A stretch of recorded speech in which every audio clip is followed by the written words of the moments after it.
하나님의 말씀은 구약성경 창세기 28장 10절로 15절 말씀입니다. 야곱이 브에세바에서 떠나 하란으로 향하여 가더니 한 곳에 이르러는 해가 진지라 거기서 유숙하려고 그곳에 한 돌을 가져다가 베개로 삼고 거기 누워 자더니 꿈에 본즉 사닥다리가 땅 위에 서 있는데 그 꼭대기가 하늘에 닿았고 또 본즉 하나님의 사자들이 그 위에서 오르락내리락하고 또 본즉 여호와께서 그 위에 서서 이르시되 나는 여호와니 너의 조부 아브라함의 하나님이요 이삭의 하나님이라. 내가 누워있는 땅을 내가 너와 내 자손에게 주리니 내 자손이 땅의 티끌같이 되어 내가 서쪽과 동쪽과 북쪽과 남쪽으로 퍼져나갈지며 땅의 모든 족속이 너와 내 자손으로 말미암아 복을 받으리라. 내가 너와 함께 있어 내가 어디로 가든지 너를 지키며 너를 이끌어 이 땅으로 돌아오게 할지라. 내가 내게 허락한 것을 다 이루기까지 너를 떠나지 아니하리라 하신지라. 아멘. 오늘 이 자리에 참여하신 여러분들에게 하나님의 은혜와 축복이 임하기를 주의 이름으로 축원합니다. 이 자리에 왜 모였습니까? 우리는 누구입니까? 나는 누구입니까? 저와 여러분들은 예수 그리스도를 믿는 사람인 것을 믿으시기 바랍니다. 십자가에서 나를 위해 죽으신 그 주님을 부활하시고 하늘에 오르사 다시 이 땅에 재림하실 그 주님을 믿는 사람들이 바로 저와 여러분들이 것입니다. 또한 주님은 우리를 그 죄악 가운데서 구원하셨고 지금도 언제나 동일하게 하나님의 은혜와 또 풍성한 그 은혜 그리고 성령의 충만함으로 우리를 이끌어가고 계시는 것이며 그런 하나님을 우리는 이 자리에 모여서 찬양하고 경배하는 사람들인 것입니다. 이처럼 우리가 이 세상에서 살아가고 있지만 영원한 하나님의 나라에 들어가기 전까지는 여전히 우리는 이 땅에서 살아가고 있지만 이 다음에 우리가 죽은 다음에 아니면 주님께서 우리가 생전에 재림하신다면 우리는 그 하나님의 나라에 들어갈 것을 확신하고 살아가고 있는 것입니다. 무엇이 우리를 하여금 그렇게 하나님 나라에 갈 수 있다는 것을 확신하고 있습니까? 그것은 바로 하나님께서 우리에게 약속해 주셨기 때문인 것입니다. 하나님은 우리에게 무엇을 약속해 주셨냐면 출애굽기 6장 7절에서 너희를 내 백성으로 삼고 나는 너희의 하나님이 되리라고 말씀하고 있습니다. 하나님의 약속은 다른 것이 아닙니다. 너희를 내 백성으로 삼고 그리고 나는 너희의 하나님이 되겠다라고 말씀하고 있는 것입니다. 이 말씀이 바로 하나님이 우리에게 하신 약속이고 우리는 하나님을 섬기는 백성이 되었고 하나님은 우리를 다스리고 우리를 통치하시며 하나님 나라에까지 이끌어 가시는 분임을 분명히 말씀하고 있는 것입니다. 이 약속을 우리가 요청해서 주신 것도 아니고 우리가 먼저 하나님께 제시한 것도 아니며 오직 하나님께서 우리에게 일방적으로 먼저 말씀하셨다는 것이고 그 약속대로 주님은 우리를 구원하셨고 우리에게 이 하나님의 나라를 약속하셨기 때문에 우리는 그것을 소망을 가지고 살아가고 있는 것입니다. 다시 말하면 우리는 하나님의 이 약속이 있기 때문에 그 소망을 가지고 살아가는 자들이다라는 것입니다. 무엇입니까? 우리의 죄를 용서하셨다는 것입니다. 또한 우리를 반드시 구원하신다는 것이고 온전한 구원에 이르기까지 끊임없이 우리를 돌보시고 우리를 이끌어 가시겠다는 것이 하나님의 약속인 것입니다. 구약에서는 이 약속을 하셨다면 신약에 와서는 이 약속을 이행하셨고 그리고 그 다음에 하나님의 나라까지 우리에게 약속하신 새로운 언약을 우리에게 주신 것입니다. 이것이 바로 성경을 통해서 하나님께서 직접 우리에게 행하신 약속인 것입니다. 성경을 통해서 우리가 받은 것은 결국 하나님의 약속입니다. 사람들은 그 약속을 자기의 편의에 따라서 또 일방적으로 깨기도 하고 어기기도 하지만 하나님은 단 한 번도 지금까지 당신이 하신 약속을 어기신 적이 없고 약속을 중간에 포기하신 적도 없다는 것입니다. 그렇기 때문에 우리는 그 하나님을 믿을 만하다는 것입니다. 여러분들 혹시 은행을 거래하거나 아니면 신용카드를 갖고 계실 겁니다. 그러면은 은행에서는 여러분들의 신용을 매깁니다. 이 사람이 얼마나 신용이 좋은지, 이 사람이 얼마나 신용이 나쁜지, 내가 카드를 쓰면은 그것을 제때제때 쓴 대로 갚는 건지, 아니면 내가 정말 융자를 얻었으면 한 번도 연체하지 아니하고 빚을 잘 갚고 있다면은 그 신용은 날마다 올라갈 것입니다. 어디까지 올라갈까요? 아마 VIP도 올라가고 VVIP도 올라갑니다. 제가 언젠가 은행으로부터 그 귀하다는 골드 카드를 받았는데 제가 신청한 것도 아니었습니다. 그런데 은행에서 쓰라고 주시더라고요. 그래서 나는 좋다고 했는데 내가 골드니까 내가 제일 위겠다 했더니 그 위에는 또 플래티넘이라고 또 있더라고요. 나보다 더 좋은 사람이 있더라고요. 그런데 하나님은 우리를 등급을 매겨서 약속하신 것이 아니라 우리 모두에게 최고의 등급을 매기셔서 우리를 하나님의 자녀로 삼으셨다는 것입니다. 오늘 본문에 나와 있는 야곱은 이 하나님의 약속을 받게 됩니다.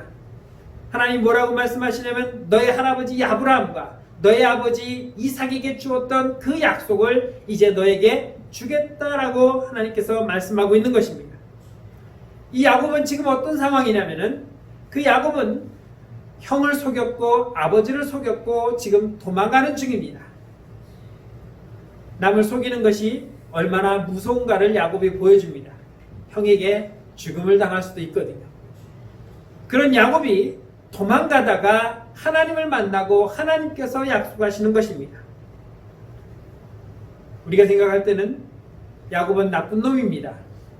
지 형을 속이고 심지어 아버지 늙어서 귀도 잘 안 들리고 눈도 잘 안 보이고 그런 아버지를 속여서 축복을 가로채고는 도망가는 이 아들이 과연 세상 사람들이 볼 때 착하고 정직한 사람이라고 보겠습니까? 절대 그렇지 않습니다. 그럼에도 불구하고 야곱은 그렇게 도망갈 때에 하나님께서 야곱을 찾아오셨다는 것입니다. 왜 찾아왔겠습니까? 하나님은 오래전에 야곱과 약속하셨기 때문입니다. 하나님은 야곱이 뱃속에 잉태했을 때에 쌍둥이로 잉태된 그 형 에서를 선택하지 아니하였고 그 동생 야곱을 선택하여 주었습니다. 그리고 아브라함과 이삭에게 약속한 그 축복의 통로를 야곱에게도 여전히 주겠다고 이미 뱃속에서부터 하나님은 언약하셨기 때문에 오늘 하나님은 야곱을 찾아오게 된 것입니다. 야곱은 지금 불안했습니다. 도망가는 그 길이 얼마나 험난할지 또 형이 쫓아오진 않을지 가다가 다른 사람이 나를 해하지는 않을지 굉장히 적막하고 불안하고 정말 앞이 깜깜한 그러한 길을 가면서 그가 무엇을 생각했겠습니까? 누군가 나를 위로해주고 누군가 나를 보호해주고 누군가 나를 지켜줄 사람이 있으면 참 좋겠다라는 그러한 생각을 하고 있을 때에 하나님이 그에게 찾아오셨다는 것입니다. 그리고 하나님께서는 이 약속을 행하십니다.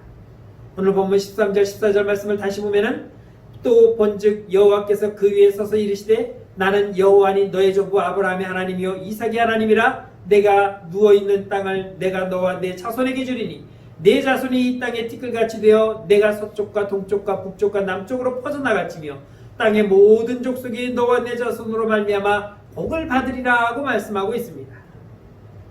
내 할아버지 아브라함과 내 아버지 이삭에게도 내가 이와 똑같은 약속을 했다. 그런데 내 할아버지는 이제 죽었고 그 약속이 내 아버지 이삭에게 이어졌으며 이제 이삭도 머지않아 내가 데려갈 터인데 그 모든 축복은 이제 너에게 다시 이어져서 그 약속을 내가 지키겠다라고 하나님께서 지금 말씀하고 있는 것입니다. 이 약속은 지금으로 말하면 유산입니다. 우리 할아버지의 유산이 우리 아버지에게로 상속되었고 우리 아버지의 그 상속받은 재산이 또 불어나서 나에게 상속된다는 그러한 말씀을 하고 있는 것입니다. 야곱이 무엇 때문에 형을 속였고 무엇 때문에 아버지를 속였습니까? 이 하나님께서 약속하신 아브라함에게 약속하신 그 축복의 그 언약을 아버지인 이삭에게 넘어온 그 축복의 언약을 형이 아닌 나에게 오기를 갈망하고 또 갈망했던 사람이 바로 야곱이었던 것입니다. 그런데 그것을 자기의 마음대로 형을 속이고 아버지를 속여서 어떻게든 얻어내긴 했지만 과연 이렇게 얻은 이 약속의 상속이 내게 효력이 있을까라는 그런 궁금증도 있었을 것입니다. 요즘처럼 문서로 작성해서 넘겨주는 것도 아닙니다. 집문서, 땅문서를 나에게 넘겨주고 명의 이전을 해준 것도 아닙니다. 그렇다고 해서 집에 있는 모든 가축들을 내가 지금 가지고 가는 것도 아닙니다.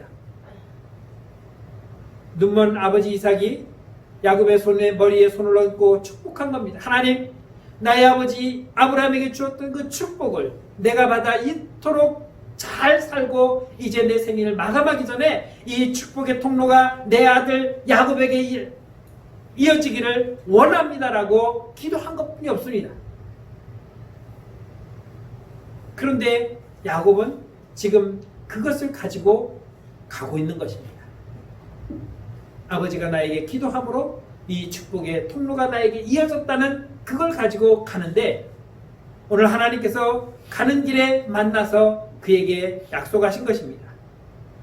오늘 15절 말씀 보면 이렇게 말합니다. 내가 너와 함께 있어 내가 어디로 가든지 너를 지키며 너를 이끌어 이 땅으로 돌아오게 할지라. 내가 내게 약속한 것을 허락한 것을 다 이루기까지 너를 떠나지 아니하리라고 말씀하고 있습니다.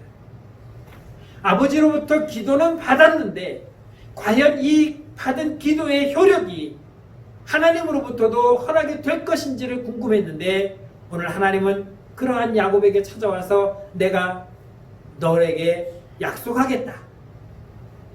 아브라함과 이삭이 했던 그 모든 약속을 내가 다 지켜주겠다. 내가 어디로 가든지 무엇을 하든지 내가 지켜줄 것이며, 네가 지금 서 있는 이 땅으로 내가 다시 돌아와서 살 수 있도록, 내 자손이 동서남북으로 퍼져나갈 수 있도록 내가 너를 지켜주겠다라고 지금 하나님께서 약속해 주시는 것입니다. 여러분, 이러한 약속을 받았다면 무엇이 더 필요하겠습니까?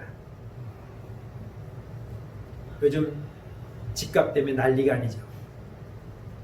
이제 집은 그림의 떡이 되나 봅니다. 그런데 대통령이 저에게 문서를 하나 보내왔어요. 제가 은퇴하면 50평 아파트를 강남에 있는 걸 주겠다고 딱 대통령인을 딱 찍어서 제게 보내왔습니다. 그러면 저는 그걸 보고 어떻게 생각하겠습니까? 우와, 땡 잡았다, 이렇게 생각할까요? 아니면 뭐야, 누구 장난하는 거야? 그렇게 생각할까요? 장난이라고 생각하고 찢어버리는 사람이 있을 수도 있고, 진짜네, 이건 국세가 딱 찍혔어. 그러면 야, 내가 은퇴하면 나는 강남에 아파트 50평짜리를 이사할 수 있겠구나 라는 그 기쁨을 가지고서는 딱 접어서 잘 보관했다가 나중에 찾아갈 겁니다. 왜? 대통령이 약속을 했거든요. 대통령이 약속한 걸 설마 뻥치겠습니까? 그럴 수도 있겠죠. 그때 되면 이미 은퇴해서 이제 내후년 되면 이미 은퇴할 텐데 대통령 끝나고 효력이 있을까? 라고 생각할 수도 있겠지만, 지금 현직에 있는 대통령이 나에게 보내왔기 때문에 저는 그걸 믿을 겁니다. 그런데 살아계신 하나님께서 나에게 약속한 겁니다. 내가 너희 아버지에게도 약속했고 너희 할아버지에게도 약속했는데 내가 그것을 너희 아버지에게 지켰고 이제 너에게도 지켜주겠다. 내가 너와 함께 하겠다. 내가 어디로 가든지 나는 너를 지켜주겠다고 분명하게 약속해 주었는데, 야곱은 무엇을 더 고민하겠습니까? 이 밤에 나타난 야곱의 하나님은 야곱의 모든 고민을 다 해결하여 주었고, 그의 불안했던 모든 미래를 한순간에 다 문제를 해결해 주신 것입니다. 잠에서 깨어난 야곱은 16절에서 이렇게 말합니다. 여호와께서 과연 여기 계시거늘 내가 알지 못하였다. 여호와께서 과연 여기 계시는 것을 내가 알지 못했다.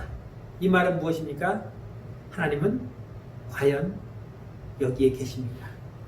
다시 말하면 하나님은 지금 나와 함께하고 있음을 내가 믿습니다라고 고백한 것입니다. 내가 도망가는 이 광야에서 지금 돌베개 하나 베고 잠자는, 밤에 늑대가 올지 무엇이 올지도 모르는 그런 불안한 마음에서 쪽잠을 자고 있는 이곳에 하나님이 과연 계십니다. 내가 마음 놓고 잠을 잘 수 있고 내가 두려워하지 않냐고 내가 걱정하지 않아도 되는 하나님이 나와 함께 하심을 내가 믿습니다라고 고백하고 있다는 것입니다. 이제는 내가 분명히 알았다는 것입니다. 전에는 과연 계시는가? 내가 도망 나올 때만 해도 내가 어디로 가야 될지 과연 내게도 하나님이 축복해 주실 것인지 고민하며 근심하며 도망가기 바빴던 이 야곱이 그의 근심과 걱정이 다 사라져버리는 그러한 시점에 도달하게 된 것입니다. 하나님께서는 나는 너의 하나님이다. 내가 너를 도와주겠다고 말씀하고 있는 것입니다. 정녕 우리가 야곱이 받은 이 약속을 그럼 우리는 어떻게 되었습니까? 우리에게도 그 약속이 여전히 유효하고 있는 것입니다. 그래서 바울은 사도행전 16장 31절에서 말하기를 주 예수를 믿으라 그리하면 너와 내 집이 구원을 받으리라고 말씀하고 있습니다. 너희가 예수를 믿는다면 너희를 위해서 십자가에 죽으신 그 예수, 부활하여 승천하고 다시 재림할 그 예수를 너희가 믿는다면 너와 내 집이 구원을 얻으리라고 분명히 말씀하고 있는 것입니다. 하나님의 약속은 아브라함과 이삭과 야곱에게만 유효한 것이 아니라 오늘 저와 여러분들에게도 동일하게 유효하다는 것을 믿으시기 바랍니다. 나는 너의 하나님이요 내가 어디로 가든지 내가 너와 함께 할 것이고 내가 어디 있든지 나는 너를 지켜주겠다고 약속하신 그 하나님의 약속이 여전히 이 시간에도 나와 함께하고 있다는 것을 우리는 믿어야 하는 것입니다. 이 생명을 주님께서 우리에게 약속하셨고 이 구원의 약속을 주님께서 이루신 것입니다. 우리는 그 약속을 믿고 지금 살아가고 있는 것입니다. 어떤 사람은 천국 간다니까 그러면 이 땅에서는 내 마음대로 살다가 천국 가서 잘 살아야지. 아니요. 우리는 아직 이 땅에 살고 있지만 우리는 여기에서 하나님의 나라를 소망하며 살아가는 것입니다. 여기에서 살아가는 동안 우리는 천국을 맛보지 아니하고 오직 죽은 다음에만 천국을 맛보는 것이 아니라 예수를 믿는 그 순간부터 나는 천국의 삶을 살아가게 되는 것입니다. 왜 그렇습니까? 나의 수고와 나의 모든 짐을 주님 앞에 맡겨놓기 때문에 내가 근심하지 아니하고 걱정하지 않아도 되는 것은 주께서 이제 나와 함께 하시고 내 근심 걱정 다 맡아주시고 내게 세상에 줄 수 없는 참 평안을 주시는데 내가 무슨 근심이 있고 무슨 걱정이 있습니까?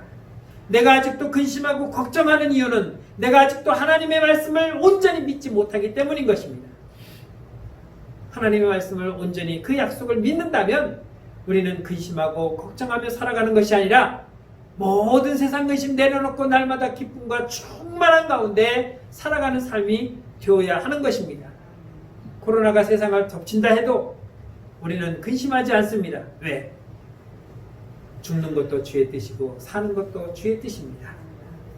우리의 생사복은 다 하나님의 손에 달려있는 것이지 나에게 달려있는 것이 아니라 질병에 달려있는 것이 아니라 김정은의 손가락에 달려있는 것이 아니라 내 생명을 주관하시는 하나님의 손에 달려있기 때문에 우리는 그분의 주권대로 살아가기만 하면 되는 것입니다. 그래서 이 땅에서도 우리는 얼마든지 천국을 맛보며 살아갈 수가 있는데 왜 그 천국을 바라보지 못하고 왜 그 천국은 나와는 상관없는 것처럼 생각하고 있습니까? 이사야 49장 15절에서는 이렇게 말씀합니다. 여인이 어찌 그 젖먹는 자식을 잊겠으며 자기 태에서 난 아들을 긍휼히 여기지 않겠느냐. 그들은 혹시 잊을지라도 나는 너를 잊지 아니할 것이라고 말씀하고 있습니다. 여러분 아이를 낳아서 잊어버리는 그런 시간들이 있었습니까? 요즘은 있더라고요. 애를 놔두고 지들이 나가서 2박 3일 동안 깬 방에 있다가 애가 굶어 죽기도 하고 엊그저께도 또 하나 굶어 죽었대요. 이건 사람이 아니문이다. 여기 있는 말씀처럼 혹시 그들은 잊을지라도 나는 안 잊겠다는 것입니다. 세상 사람들은 지 자식을 낳아놓고도 잊어버리고 사는 사람이 있습니다. 그러다가 부자가 돼서 죽으니까 내가 엄마라고 나타나서 상속받아가는 사람도 있고 어릴 때 버리고 도망갔다가 아들이 군대 가서 죽으니까 연금 나오니까 내가 아버지라고 나와서 받아가는 아버지도 있고 그들은 버리고 갔을지언정 나는 너희를 잊지 않겠다고 하나님이 분명히 우리에게 말씀하고 있는 것입니다. 젖먹이는 여인이 혹시 있을지라도 나는 결코 잊지 아니할 거야. 젖먹이는 엄마가 그 젖먹는 아이를 내버려두고 도망갈지언정 젖주는 시간을 잊어버릴지언정 나는 잊지 않겠다고 주님은 말씀하고 있는 것입니다. 무슨 말입니까? 내가 너와 함께 할 테니까 가라.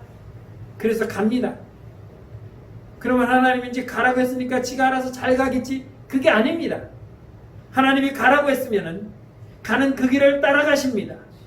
지켜보십니다. 인도하십니다. 그리 가면 안 되고 이쪽으로 가라. 이스라엘 백성들을 애굽에서 이끌어 가실 때 너희는 가나안 땅으로 가라고 하나님은 외면하지 않았습니다. 가다가 홍해가 나타났을 때 그 바다를 가르셨고, 가다가 물이 없을 때 그들 앞에서 물을 내셨습니다.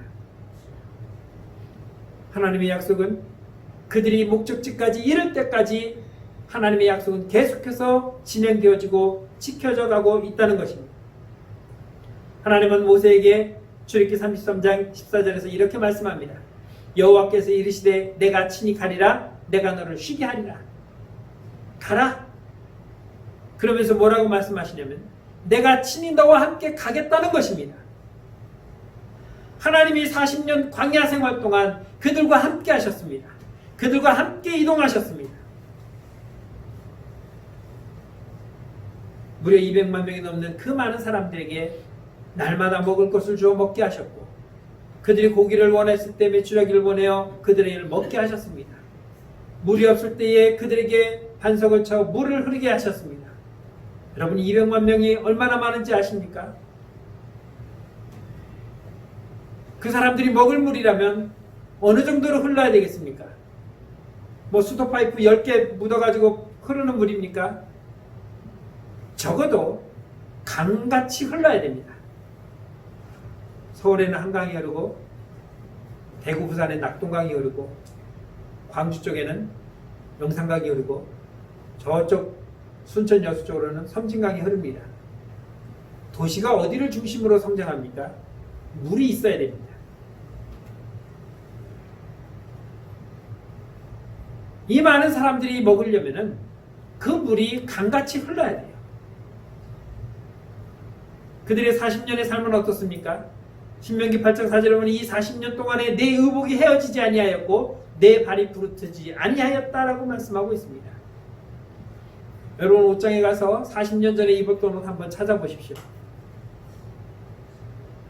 그 당시에는 혹시 지금부터 40년 후라면은 있을 수도 있겠지만, 그 당시에는 40년 전에는 떨어지면 버려야 되는 옷이었기 때문에 남아있을 수가 없습니다.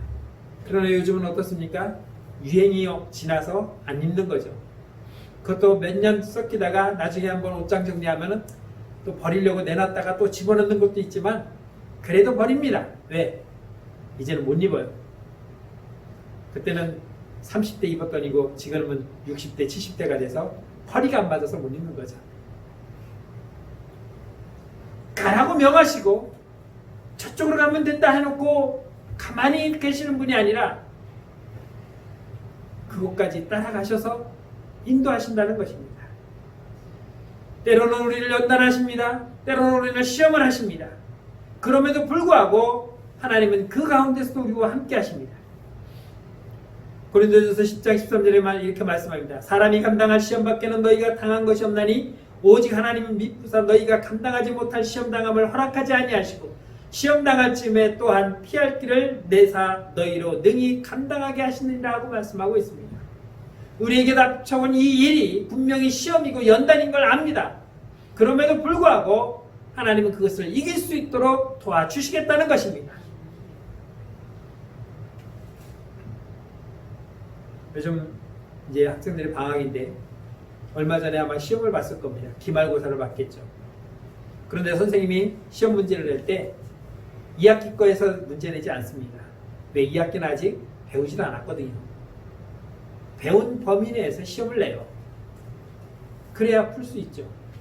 하나님은 우리에게 내가 풀지 못하는 문제를 내지 않습니다. 초등학생에게 고등학생 문제를 내지 않고 중학생에게 대학교 문제를 내지 않습니다. 내가 배운 범위 내에서 문제를 냅니다. 그러니까 내가 그 시험과 연단을 이겨낼 수 있는 내 지금 믿음의 형편을 보시고 하나님 우리에게 시험을 주시는데 나는 못해요 하고 그냥 털썩 주저앉아. 그것은 할 의지가 없다는 겁니다. 내가 이겨보겠다고 하는 의지가 없다는 것입니다. 그럼에도 불구하고 슬그머니 오셔서 야 이렇게 해봐 하고 도움도 주십니다. 그래도 힘들어하면은 뭐 그런 일은 없지만 이제 예를 들어서 우리가 문제를 풀고 있는데 답이 안 보여요. 아 이거 배운 것 같은데 1번인가 2번인가 생각이 안 나는데 선생님이 와서 지나가면서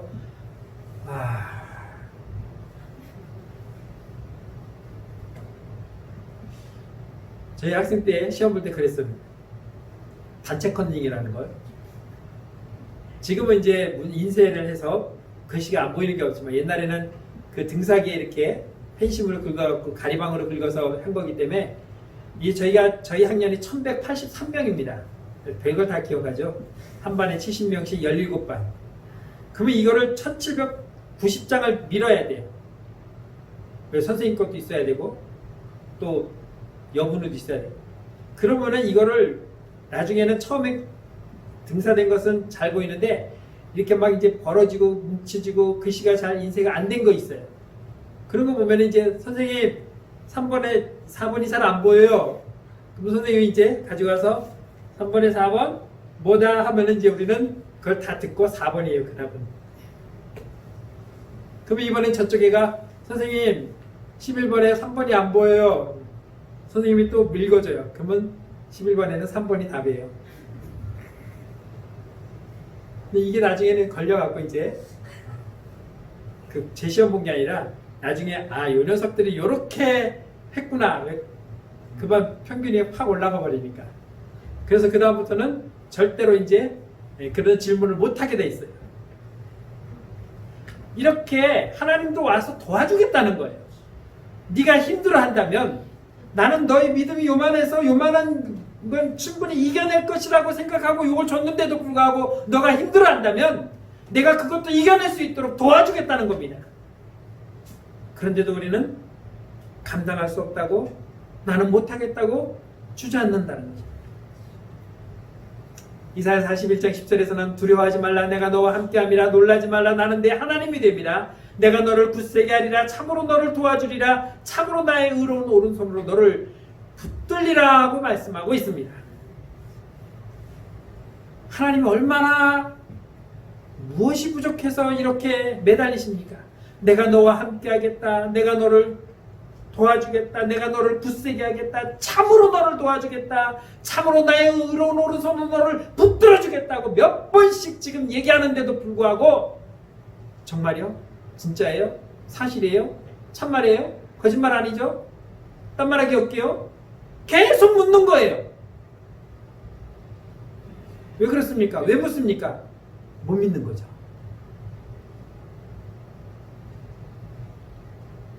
모진 풍파가 와도 그 어떠한 역경이 와도 우리는 그 고비를 이겨낼 수 있습니다. 다윗은 시편 34편 9절로 10절에서 이렇게 말씀합니다. 너희 성도들아 여호와를 경외하라. 그를 경외하는 자에게는 부족함이 없도다. 젊은 사자는 궁핍하여 줄일지라도 여호와를 찾는 자는 모든 좋은 것에 부족함이 없으리로다 라고 말하고 있습니다. 여기 젊은 사자는 아주 강한 사자입니다. 이제 나이 한 3, 4살쯤 돼서 아주 왕성한 힘을 가지고 사냥도 잘하는 그러한 사자입니다. 아주 펄펄 나는 젊은 때죠. 제가 전에 얘기했죠. 사자가 몇 년 정도 산다고요? 13년에서 15년 살아요. 분명히 사자는 그보다 더 오래 살 수 있는데 왜 그거밖에 못 살을까요? 그때쯤 되면 굶어 죽는답니다. 힘이 없어서 사냥을 못해서요. 그러니 그렇게 늙은 사자가 아니라 젊은 사자는 궁핍하여 가장 왕성하게 사냥할 수 있는 그러한 사자도 궁핍함을 얻을 수 있는 그런 상황이 될지 모르겠지만 여호와는 그렇게 하지 않는다는 것입니다. 우리에게 좋은 것으로 부족함이 없이 채워주겠다고 말씀하고 있는 것입니다. 그럼 불행이 무엇입니까? 돈이 없으면 불행입니까? 집이 없으면 불행입니까? 외제차가 없으면 불행입니까? 정말 불행한 것은요, 하나님의 은혜를 깨닫지 못하는 것입니다. 내가 그 은혜를 감사하지 못하는 것입니다. 하나님이 주신 은혜에 만족하지 못하는 것입니다. 이게 불행한 것이지, 오늘 내가 먹을 게 없어서 불행한 것이 아니라, 오늘 내가 좋은 차가 없어서 불행한 것이 아니라, 남들은 50평, 70평 강남에 사는데 우리는 이 총구석에 내 집 하나도 없다는 것이 불행한 것이 아니라, 내가 하나님의 은혜를 깨닫지 못하고 내가 하나님의 주신 그 은혜를 감사하지 못하는 것, 여러분, 이것이 정말 불행한 것입니다. 바울은 빌립보서 4장 11절로 13절에서 이렇게 말씀합니다. 내가 궁핍함으로 말하는 것이 아니라 어떠한 형편에든지 나는 자족하기를 배웠노니 나는 비천에 처할 줄도 알고 풍부에 처할 줄도 알아 모든 일 곧 배부름과 배고픔과 풍부와 궁핍에도 처할 줄 아는 일체의 비결을 배웠노라. 내게 능력 주시는 자 안에서 내가 모든 것을 할 수 있느니라고 말하고 있습니다. 바울은 떠돌아다니면서 스스로 텐트를 만들어가며 기워가며 그것을 팔아서 자비량으로 선교하면서도 비천에 처하기도 했고 또 풍부함에 처할 수도 있었고 배부를 때가 있었고 배고플 때도 있었지만 나는 어떠한 상황이든 그 상황에 적응할 능력이 내게 생겼다. 그래서 나는 뭐든지 할 수 있다. 여기서 내게 능력 주시는 자에서 내가 모든 것을 할 수 있다는 것은 내가 슈퍼맨처럼 모든 걸 할 수 있다는 그런 힘을 자랑하는 것이 아닙니다. 하나님이 나와 함께 하셔서 나를 먹이시든 내가 궁핍하게 하든 나는 그것에 적응할 수 있는 능력이 생겼다는 것을 고백하고 있는 것입니다. 굶어도 걱정하지 않는 것은 하나님이 나와 함께 하기 때문에, 내가 없어도 걱정하지 않는 것은 하나님께서 나와 함께 하고 있기 때문에, 내가 그 비결을 깨달았고 그 모든 것을 감당할 수 있는 믿음과 능력이 내게 생겼기 때문에 나는 능력 주시는 그 하나님과 함께 있으면 내가 못할 것이 없다고 고백하고 있는 것입니다. 우리 이와 같은 하나님의 약속을 믿어야 됩니다. 그 약속을 믿고 우리는 믿음으로 나아가야 합니다. 그래야 우리는 하나님의 나라를 제대로 바라보고 소망 가운데 살아갈 수가 있는 것입니다. 출애굽기 19장 5절로 6절에 보면은 세계가 다 내게 속하였느니 너희가 내 말을 잘 듣고 내 언약을 지키면 너희는 모든 민족 중에서 내 소유가 되겠고 너희가 내게 대하여 제사장 나라가 되며 거룩한 백성이 되리라. 너는 이 말을 이스라엘 자손에게 전할지라 하고 말하고 있습니다. 이 세계가 다 누구의 손에 있습니까? 하나님의 손에 있습니다. 우리는 그 하나님의 소유된 백성이 된 것입니다. 우리 앞에 환난이 있어도, 우리 앞에 고난이 있어도 우리는 그러한 것을 두려워할 이유가 하나도 없다는 것입니다. 전능하신 하나님이 나와 함께 하시고 그 하나님이 나를 지켜주기 때문입니다. 그래서 우리는 나는 할 수 없습니다라고 핑계댈 수가 없는 것입니다. 도와준다는데, 이끌어준다는데 왜 못합니까? 우리는 그 하나님의 말씀을 믿고 나는 행하기만 하면 되는 것입니다. 그 순종의 삶을 살아가기만 하면 되는 것입니다. 예배드리라면 예배드리고, 기도하라면 기도하고, 찬송하라면 찬송하고, 말씀을 들으라면 듣고, 예물을 가져오라면 드리고, 하나님 나는 이건 못해요 저건 못해요 하고 변명할 수 있는 여지가 우리에게는 아무것도 없다는 것입니다.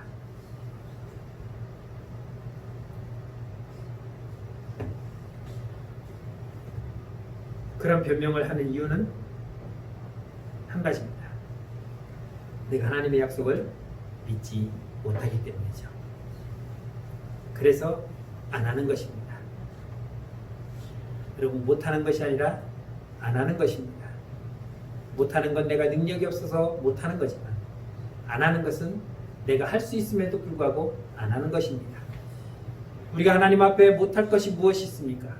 하나님이 힘을 주시고 능력을 주시고 도와주시겠다는데 왜 못합니까? 할 수 있습니다. 그런데 내가 하기 싫은 겁니다. 내가 예배드리기 싫고, 내가 기도하기 싫고, 내가 감사하기 싫고, 내가 전도하기 싫고, 내가 하나님께 예물 드리기 싫은 것이지 못하는 게 아니에요. 그래서 못한다고 하지 마십시오. 여러분 이거 합시다 그러면은 목사님 못해요 그러지 마시고 목사님 안 할 거예요 그러세요.